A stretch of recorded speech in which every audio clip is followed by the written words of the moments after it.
Hey guys, welcome to the photo department and another episode of Contact Sheet. This time I'm talking about Kodak Gold 200, which has its own mythical history and a lot of nostalgia around it. I don't know if some of you will recognize these, but these are some envelopes from film processing places. This one's from USA 1 Hour Photo. This one's from Drug Barn.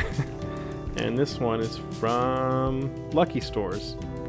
These are all from my mom from the early 90s in my childhood. And I got these from my sister via my dad. And I've been meaning to start a project digitizing these and making it into kind of a catalog of a lot of our memories growing up. It was really cool that my mom saved all these negatives. It's a ton. This is just 3 of the we've got a huge box full of these things, full of negatives. So I have a lot of work to do. But the cool thing about these is I was going through them and kind of giving them a look. If I pull one out, so that's just one loose negative, and that's Kodak Gold 200. And this film was processed sometime around June of 1990. So I was 5 years old, which is pretty cool. It's really neat that you can have these artifacts still around, and you can actually see, there's images there. They're intelligible. They're still there. So I can scan these, see what's on them. So the reason that's interesting is that they still make Kodak Gold 200, and it's basically the same thing. I think like 15 years ago, they updated the formula and came out with Kodak Ultramax, but that's kind of its separate thing now. They sell these in tandem. So this is the original Kodak Gold, and the Ultramax is its own separate thing. I'm really interested in shooting something that my parents used to shoot, which I think is really cool. They come in these 3 packs if you want, and you can pretend like you're a dad on their way to Disneyland with their kids with this thing. Just load up a camera and you're ready to go. Admittedly, I've been shooting a ton of Fuji for the last couple of years, partly because of brand loyalty. I'm a big Fuji film fan. I love their cameras and I really like their film.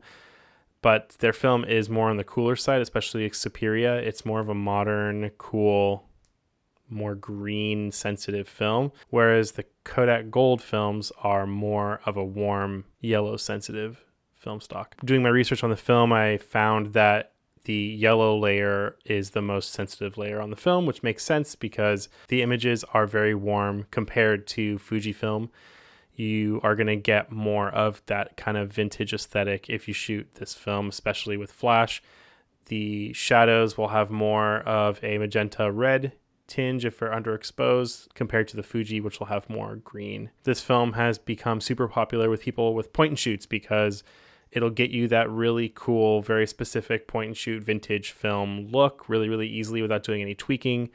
So if that's what you're after, that's what you're looking for, then Kodak Gold 200 is literally the film that you should probably be shooting. A couple weekends ago, I drove down to Santa Barbara to visit a friend and do some work, and I decided to bring the Kodak Gold with me and see how that film holds up next to Fuji. So I shot some Fuji Superior and Kodak Gold when I was down there, and so I'm going to be showing you this roll of Kodak Gold 200 that I shot while I was in Santa Barbara. I shot everything in my F2, of course. Most of it was shot on the 24mm f2.8 that's currently on the Fuji and recording this right now. Also, some of it I swapped over to the 50mm 1.4. So there's not a lot of people in these images. I wasn't with anybody, so I didn't take any portraits, but you're going to get to see some landscapes, some architecture, some ocean stuff. Mostly, I wanted to just kind of show what this film looks like overall, so you can kind of get an idea of how warm it is and the kind of character you're going to get shooting this film. Here is one roll of Kodak Gold 200 contact sheet. Here we go. Yes.